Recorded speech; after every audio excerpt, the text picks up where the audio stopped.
I never imagined that the street, where I once proudly watched my company logo light up the sky, would one day feel like a graveyard. Yet there I stood, outside the hollowed-out shell of Harper Innovations, feeling as though the world had slipped out from beneath my feet.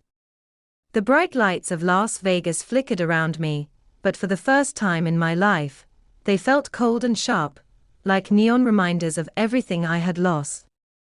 Workers climbed ladders, unbolting the metal letters from the building's front. Each clang echoed through my chest like a hammer striking fragile glass. I was 40 years old. I had built Harper Innovations from a single idea scribbled on a napkin, in a cramped apartment on the edge of the city. I remembered coding through long nights, drinking cheap coffee, and dreaming of the day I would walk into my own office and know it had all been worth it. And for a while, it was. My company had grown into a multimillion-dollar firm. My name appeared in magazines. Clients trusted me. Employees looked to me for leadership, and I had a family I loved. My wife, Sophia, and our daughter, Lily. At least, that was what I believed. The collapse of my company didn't happen because of the economy or some mistake I made. It happened because I trusted the wrong person.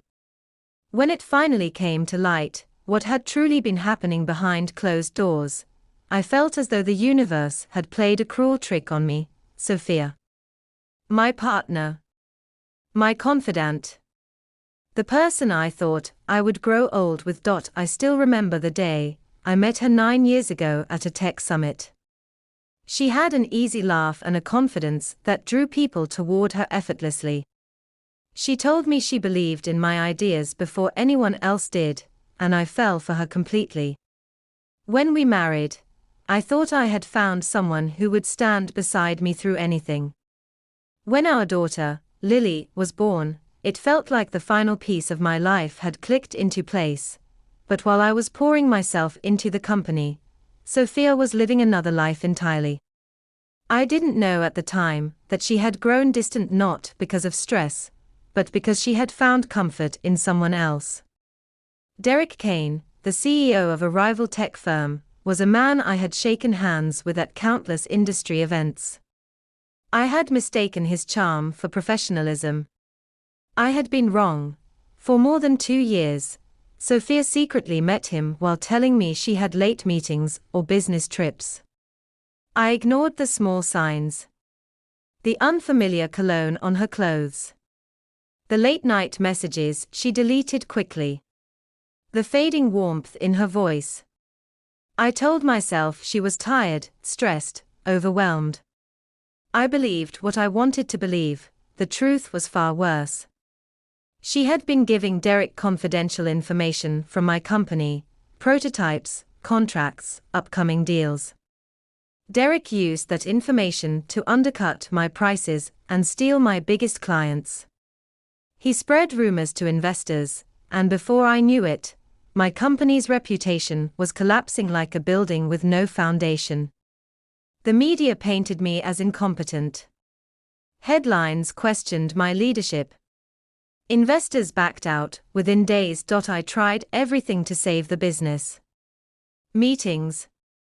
Presentations. Selling my personal belongings. Fighting lawsuit after lawsuit. But each attempt felt like dragging myself through quicksand. The more I struggled, the faster everything sank. The final blow came when Sophia looked me in the eyes and told me she was leaving. She didn't apologize. She didn't show regret. She simply said she was done living with someone who, in her words, was too ordinary for the life she wanted. She handed me divorce papers and walked away. She took Lily with her that same night. I can still hear Lily crying, calling my name as Sophia pulled her out the door. Losing the company broke my career.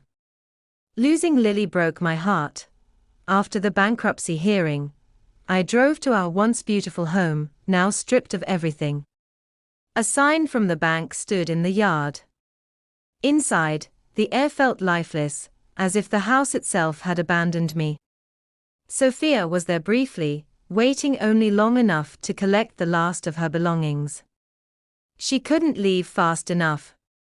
I gathered what little I had left, a few boxes of clothes, my laptop, and a framed picture of Lily with her toothy smile. With no savings and no home, I moved into a tiny apartment in North Las Vegas. It smelled faintly of mold, and the walls were chipped, but it was all I could afford. The scandal made me unhireable in the tech world. My name had become a cautionary tale, something people whispered about, but didn't want associated with their business. So I took whatever work I could find. In the mornings, I cleaned floors at the Bellagio, sweeping up confetti and spilled drinks. At night, I delivered food in my old, squeaky car. Every time I saw my reflection in a casino window, wearing a janitor's uniform instead of a CEO's suit, I felt a strange mix of shame and resolve. I reminded myself that survival was still something to be proud of. 3 weeks later, the court finalized the divorce. I walked into the courtroom wearing the same worn-out suit I had worn to networking events years before. Sophia had an expensive legal team. I had no one. The judge took one look at my financial situation, my emotional state, and the media storm surrounding my name and granted full custody of Lily to Sophia. I felt my world collapse again. One night, while delivering food in a wealthy neighborhood, I rang the doorbell of a large villa. When the door opened, I froze. Sophia stood there. And behind her, Derek smirked triumphantly. They mocked my job, my fall, my life. I stayed silent, but then Lily ran out, her little arms wrapping around me with all the love in the world. It was the happiest and most painful moment I had felt in months. Sophia tugged her away before I could say goodbye. The humiliation continued. Sophia's parents, the Greers, who I had once helped with bills and business advice, laughed at me when I delivered food to their home during a party. They mocked my downfall as though it were entertainment. I left in silence, my dignity brittle, but not broken, and then something happened that I never expected. A knock at my apartment door brought a man named Harold Vance into my life. He introduced himself as a representative of Zenith Tech. With calm certainty, he told me a secret that changed everything. My father, Marcus Harper, who had passed away 6 years earlier, had been one of Zenith Tech's founders. He had hidden his success from me so I could chase my dreams without relying on his fortune. Before he died, he left his shares to me. $150 million. I sat motionless, as Harold handed me a letter written by my father. The words blurred through my tears. He told me he believed in me. That he wanted me to carve my own path, but also wanted me to have a safety net if life ever broke me. That night, for the first time in months, I felt something I had lost, hope. The night I read my father's letter, I barely slept. The words felt unreal, like a message from another world carried across time. $150 million. A fortune. A lifeline.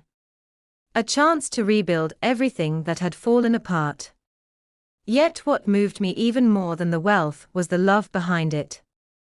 My father had believed in me even when I didn't believe in myself. By sunrise, I knew I couldn't waste another day drowning in regret.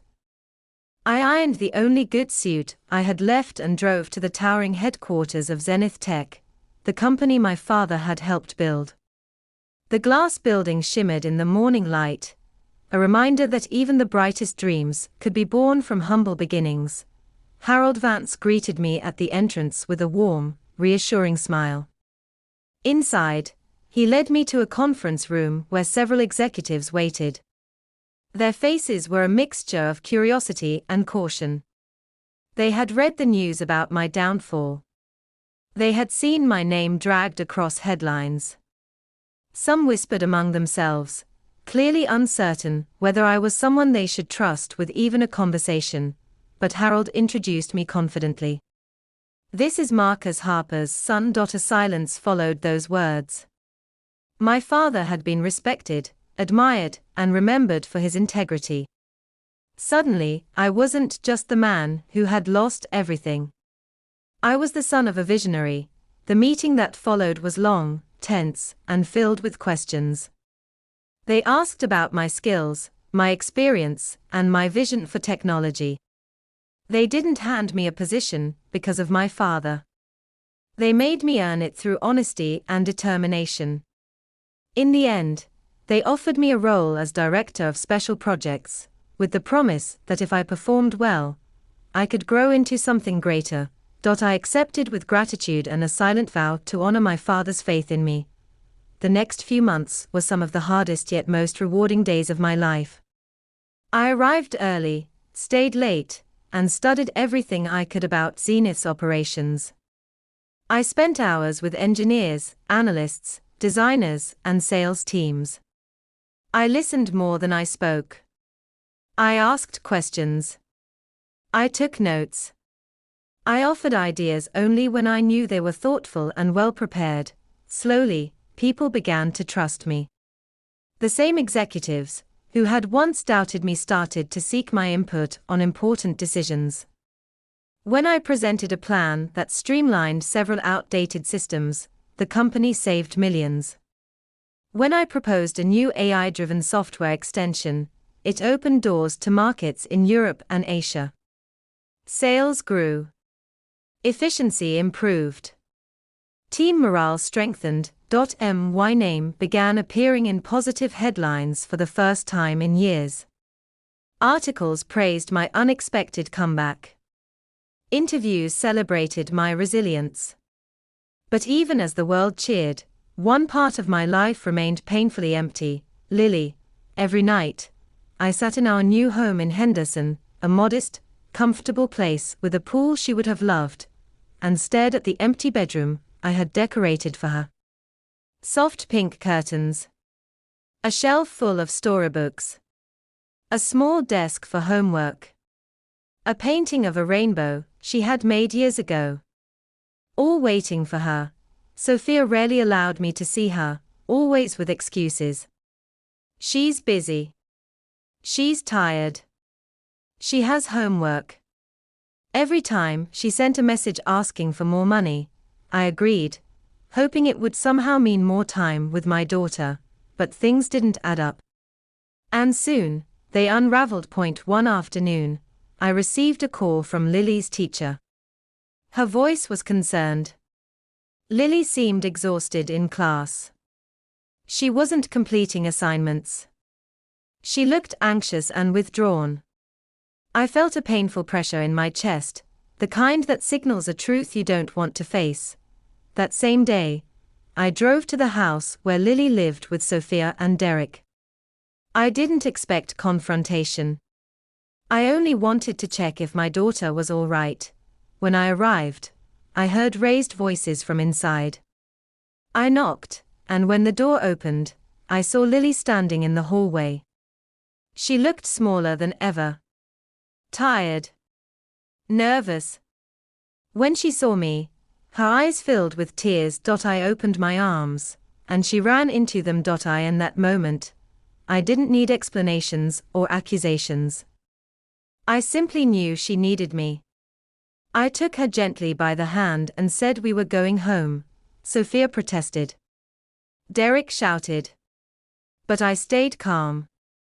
I didn't argue. I didn't attack.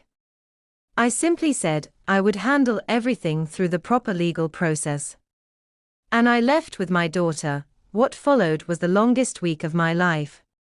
I filed for emergency custody. I gathered reports from teachers, counselors, and doctors. I provided statements, timelines, and records. I didn't speak badly about anyone. I simply spoke truthfully, with Lily's well-being as my only concern. The judge listened carefully. Evidence spoke louder than emotions. Lily's own quiet testimony about feeling lonely and uncomfortable convinced the court that changes needed to be made. When the judge awarded me full custody, I felt a weight lift off my shoulders, replaced by a sense of responsibility so great it brought tears to my eyes. Life with Lily became a blessing I cherished every day. We took walks in the park. We cooked simple dinners in the kitchen. She told me stories about school. And slowly, the fear in her eyes faded, replaced by excitement, laughter, and the sparkle of childhood returning to her. Meanwhile, the world outside our home changed as well. Derek's business faced legal challenges due to dishonest practices. Investigations uncovered patterns of manipulation and mismanagement. Clients withdrew. Employees resigned. Before long, the company crumbled. Sophia found herself alone, overwhelmed, and facing consequences she had never anticipated. One evening, she came to my house. She looked nothing like the confident woman I once knew. Her voice trembled as she apologized, explaining how she had made mistakes and allowed herself to be influenced by greed. She asked for forgiveness. I wished her peace. But forgiveness didn't mean reopening old doors. I told her gently that the past was closed and that my focus now was on giving Lily a stable and loving home. When she left, I felt no anger. Just closure. Today, I stand in a place I once thought I would never reach. Not because of the money I inherited or the position I hold, but because of the strength I rediscovered inside myself. I learned that even when life tries to break you, you can rise again if you hold on to integrity, hope, and love. I tell Lily often that we don't measure our worth by what we lose, but by how we rise after the fall. She smiles and says she wants to grow up strong like me. I tell her she already